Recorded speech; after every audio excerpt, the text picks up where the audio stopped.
Welcome to the Engagement Fit Drive podcast. We're so happy to have you join us. And together with Tracy, Andrew, and Claire, let's make bringing your drives to life practical and fun. In our Drives in Action episodes, we'll share stories of drives at play in everyday scenarios, so you can relate and gain deeper understanding of your drives. In our Driving Impact episodes, we'll sit down with incredible guests who are using the Drive framework and tools to create meaningful impact, both professionally and personally. Whether you're here to better understand yourself, your team, or simply curious about living a thriving and inspired life, you're in the right place. So let's dive in.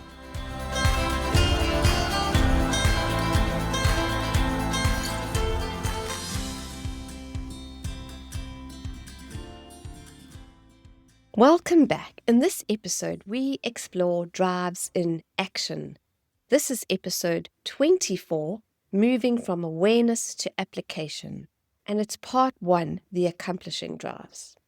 The accomplishing domain is the red energy of doing, delivering, executing, and turning intention into tangible results. These are the drives that convert ideas into momentum, momentum into action, and action into outcomes. When these drives are energized and well managed, they create clarity, pace, movement, and delivery. When they're misaligned, mismanaged, or overplayed, they can unintentionally create pressure, friction, tunnel vision, or burnouts. In this episode, we'll explore each of the accomplishing drives, what energizes them, what they contribute in real-world situations, how they show up in action, and what awareness looks like when we translate that energy into effective application. Because these drives are highly action-orientated, they don't just influence what gets done, they shape how others experience us while things are getting done. Understanding that difference is where awareness becomes choice, and choice becomes sustainable performance. So as you listen, consider not only which accomplishing drives resonate with you, but how they impact the people around you, especially under pressure, urgency, and execution demands. Let's begin. Over to you, Claire, with the captain drive. When we look at the captain, the decisions that are made are needed decisions. It's when pressure arises or when something must be confronted. They feel pulled into action. In real-life scenarios, they're often the first to cut through the noise and say, here's what we're doing. In action, they bring direction in the midst of chaos.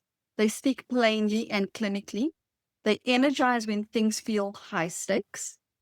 And in the awareness side, they are driven to take control and confront what needs addressing.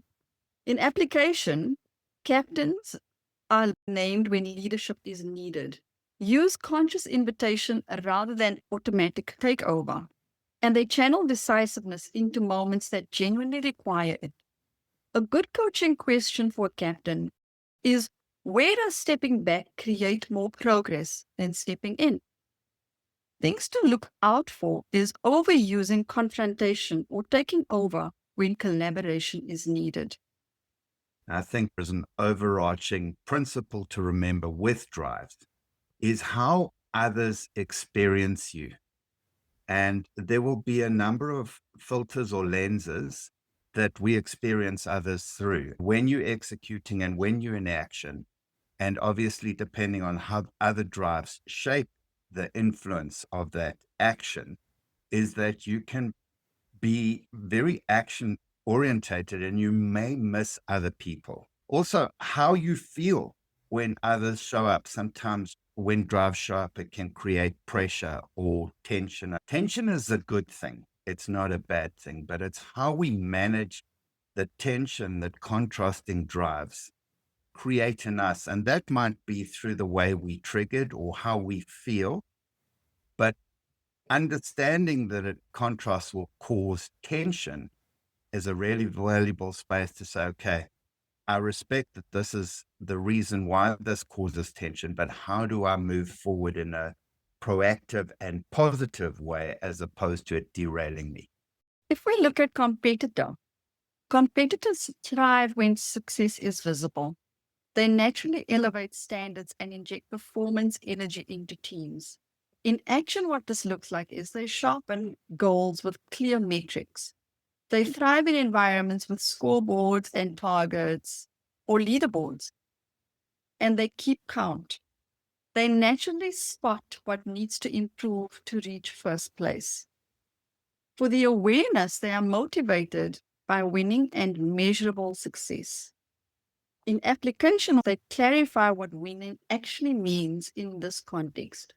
They use metrics to lift standards, not narrow contribution, and they separate performance from personal worth. A good coaching question for the competitor is, what does a win look like that others can also succeed within? Things to look out for competitor is, others may misinterpret their drive to win as ego, not as energy. If you're sitting with competitor and captain as both dominant drives, have a look at the energy, this huge amount of pressure that you not only put on yourself, but you can actually, as Andrew said earlier, how we influence those around us. On the back end of what Tracy's just said as well is the value contribution of what captain and competitor bring. Captains thrive in high pressure situations and they become very decisive in those spaces. Whereas competitors thrive in highly competitive situations and their capacity and appetite when the chips are down and when they're on the back foot in terms of winning or leading, or the team's on the back foot, they contribute resilience to be able to push through that competitive pressure, always with the focus of driving winning and being the best.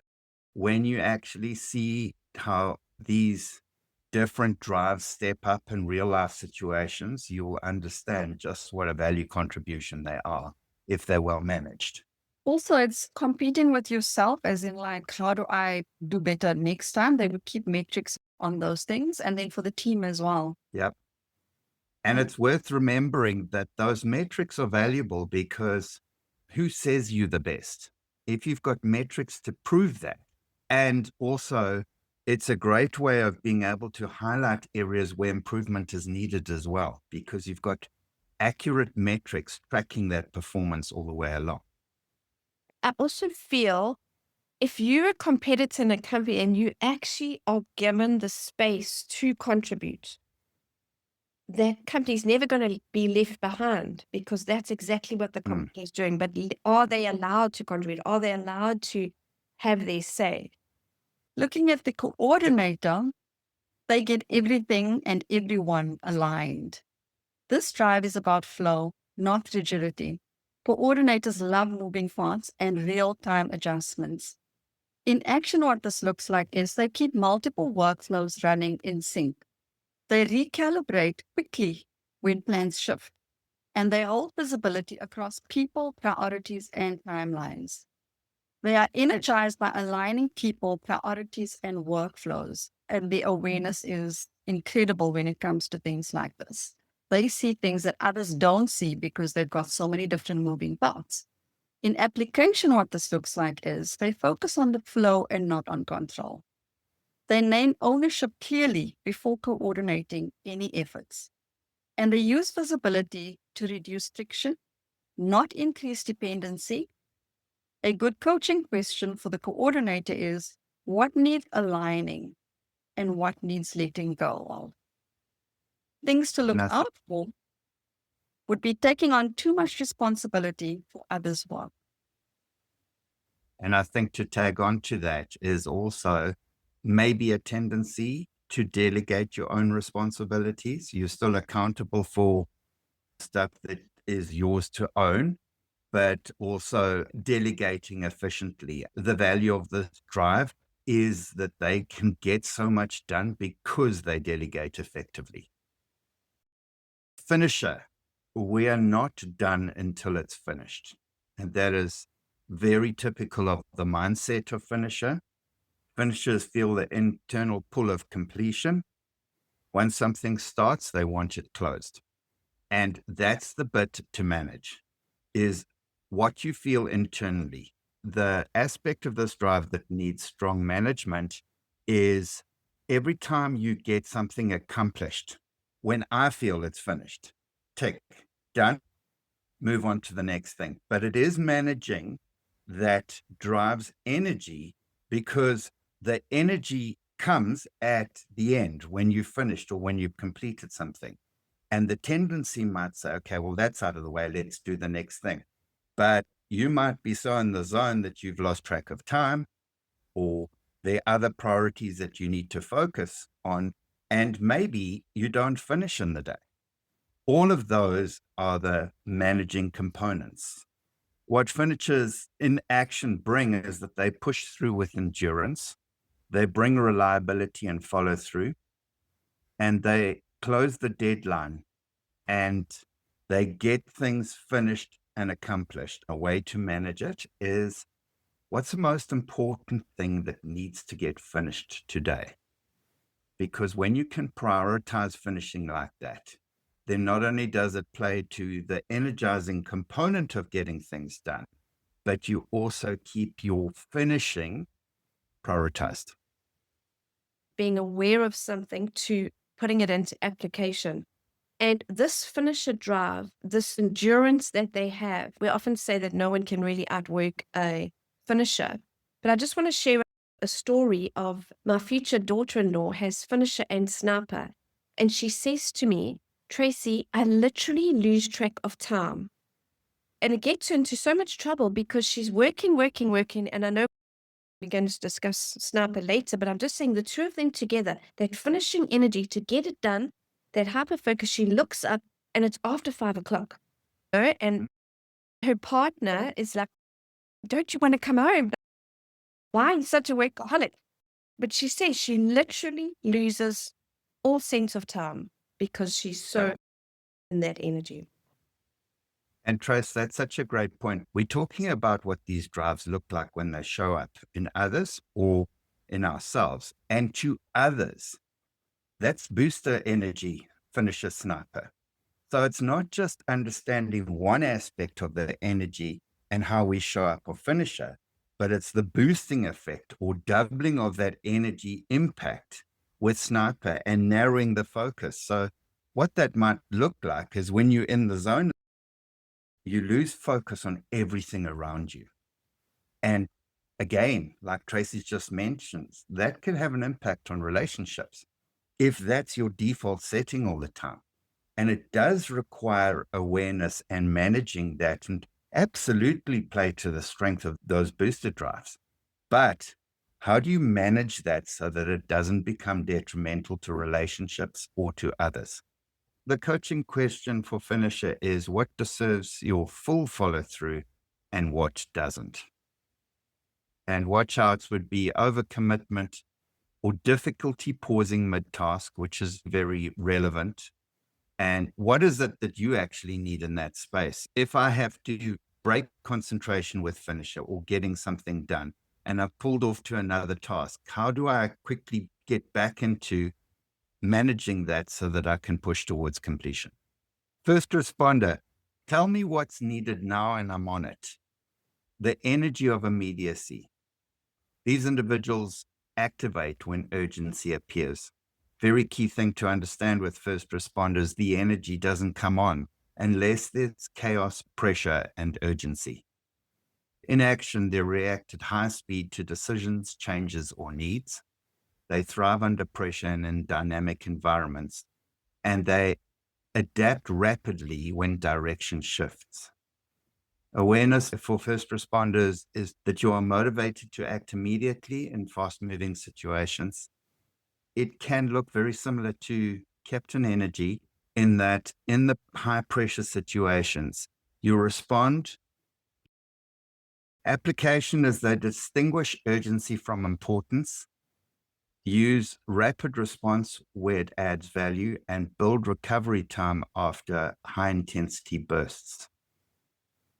When it comes to prioritizing what's needed in the moment, it's typically the first responder drive that determines that. unless there's very clear instruction from somebody instructing them in terms of what the priority is, they'll respond to what they deem as most urgent in the moment. Coaching question, is this moment calling for speed or steadiness? And watchouts can be reacting before assessing, relying too much on the crisis to feel motivated. And one other aspect of this particular drive is to make sure that you're not continually stuck in this urgency response mode. Exactly, because it is their time orientation is right now. They live and show up like that. And it is, even that coaching question is, do I need to slow down? And exactly, because the cool-headedness of that drive plays into that, in which where others might be maybe anxious or panicked in that urgency, a well-managed first responder will actually pause long enough to assess what's needed to be done and then to execute based on what they see as the most important priority in that urgent moment. So taking it from reactive to responsive. Yes, exactly. But having Okay. said so, first responder is a reactive drive. So they come Yes. out based on something that has brought that energy out. Yes. It's not that they're always running on this. When something Yes. happens, almost prompts that energy to come out.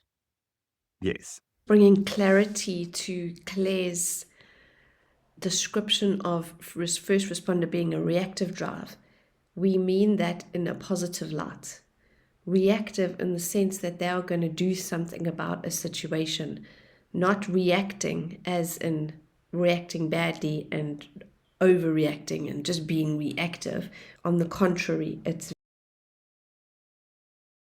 well thought out, well planned of what's going to happen next, what's going to be done. This is the drive that will be most susceptible to distractions because of that ability to pivot so fast in urgency.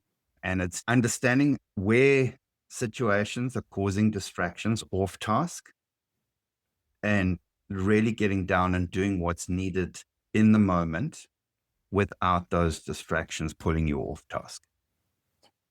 Fixer, something's broken, let's restore it. Fixers are drawn to dysfunction, breakdowns, and problems that need restoring. It's an innate ability to be able to spot weakness and dysfunction in things or in people.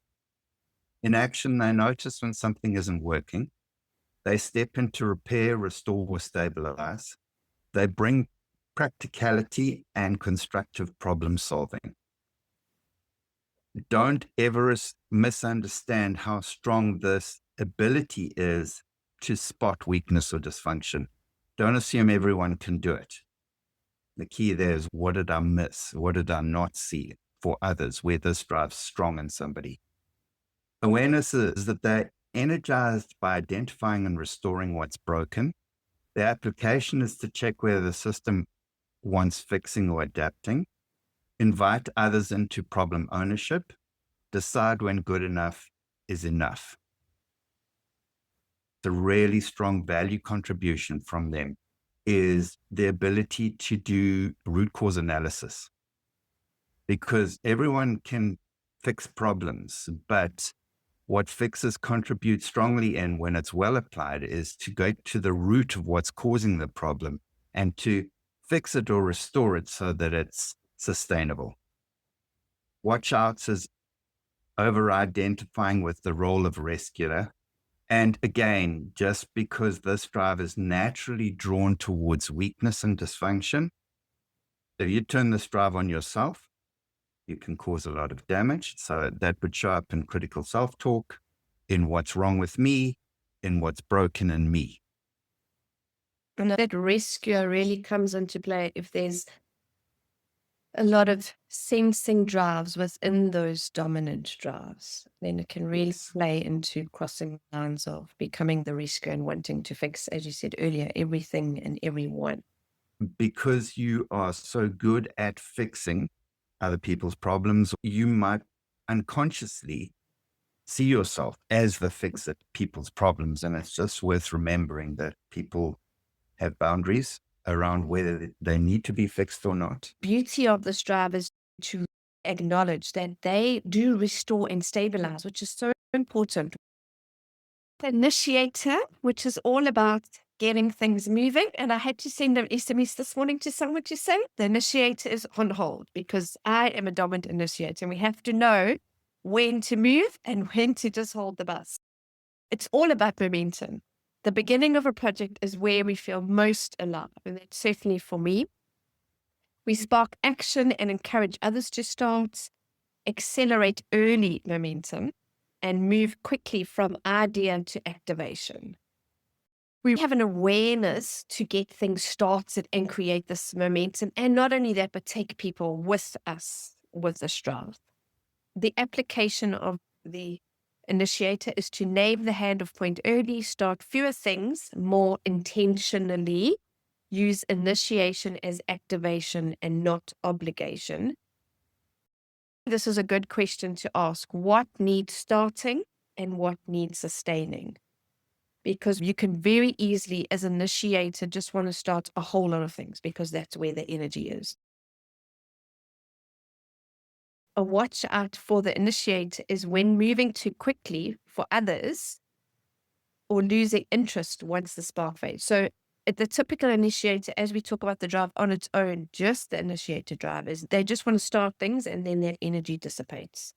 A live drive that gets things off the ground, that momentum, it's all about action with this drive. I know we're saying from awareness to application. I feel the initiator is straight into application, but we want to be aware of that more beneficial application.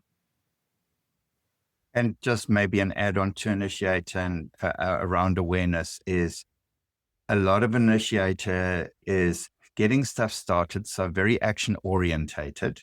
Sometimes in communicating the detail that others need might not be a priority or a focus or even an awareness.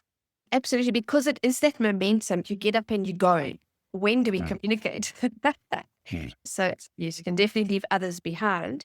I think communication in any case is very important. So just the personal application of my own on how that is valuable is initiators a drainer for me. Having Trace decide to execute on things where I'm feeling like I'm not ready yet, but just the confidence of how Tracy shows up in that space and we'll figure it out as we go gives me the confidence to start even though I don't have a clear structure. But as I get started and as I get involved, I start to figure out what structure and predictability looks like. But it's that confidence to start. Thank you for sharing that. That's inspired by Tracy, not by me. As I figure it out, my drives come into play, but she's providing the space for me to start and saying, don't worry, I've got your back. We'll figure it out. Pioneer who lives by the phrase, let's go where we haven't gone before. It's the exploration energy. This is not so much speed as the initiator, but really about exploration. Pioneers love uncertainty and uncharted territory. What do they look like in action? They explore new possibilities with independence, also a very confident drive. They navigate ambiguity comfortably. They test bold new paths without fear of failure.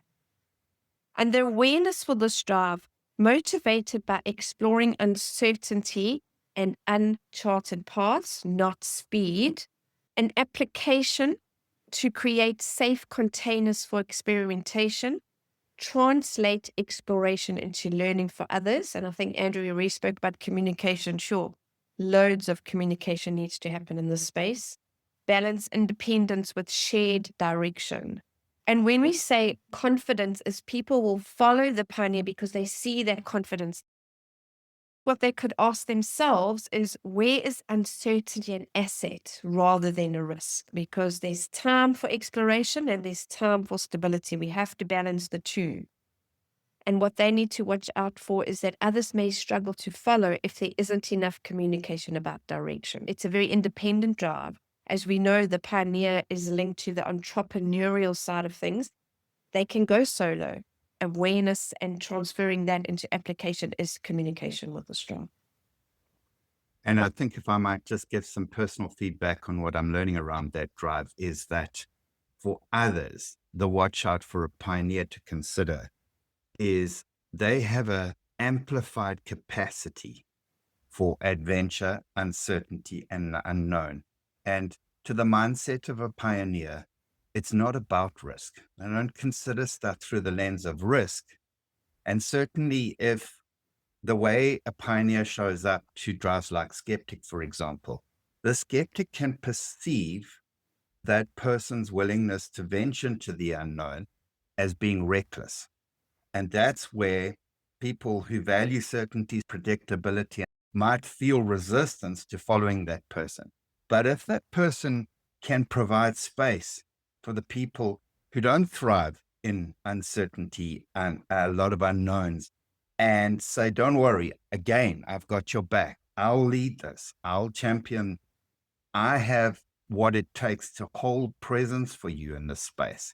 It gives other people confidence to follow. And again, they'll figure it out as they go in terms of what structure and predictability translates for a team as they start and get going. A lovely way to look at the pioneer. It's definitely about the journey. And they are motivated by exploring uncertainty and uncharted paths.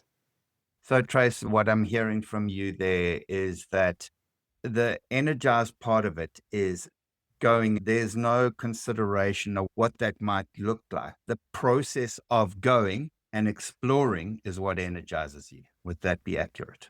Andrew, 100% correct. Thanks. On to the next drive, which is scheduler. Let's plan it so it can be delivered predictably. Schedulers bring order to time. Their energy is around planning for predictability.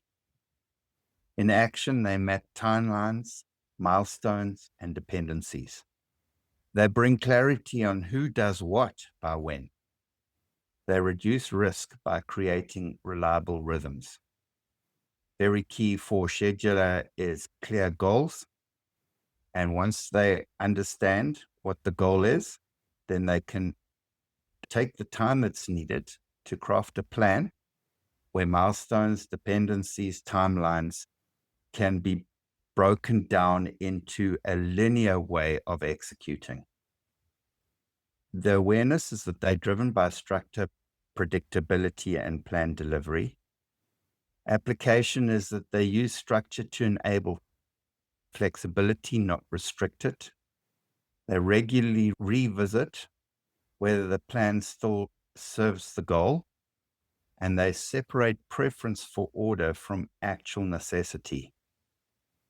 The coaching question would be, what structure supports progress and what constrains it?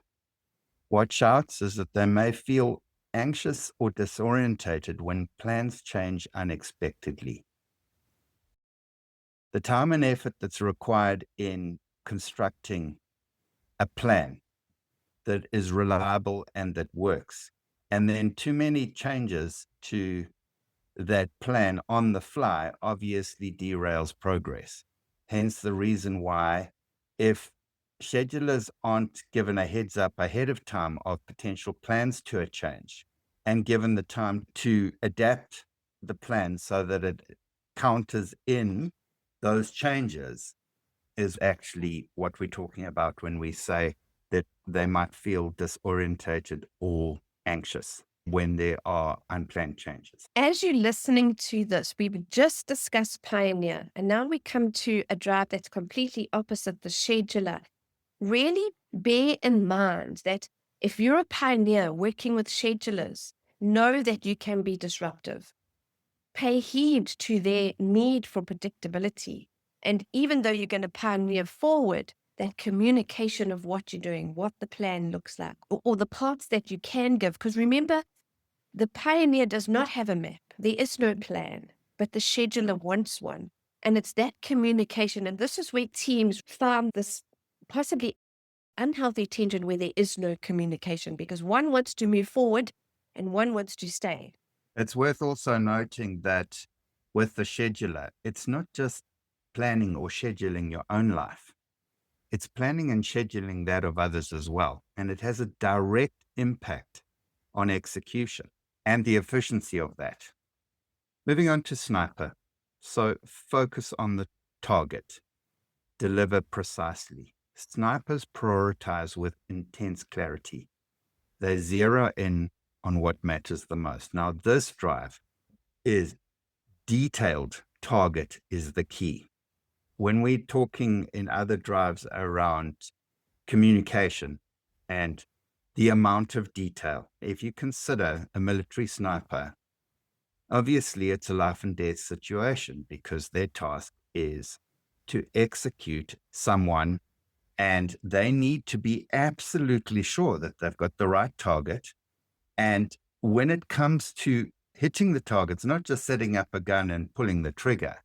What's the wind speed? What's the distance to the target? What are the atmospheric conditions? How's your breathing? If you take the shot, what will the trajectory of the bullet look like?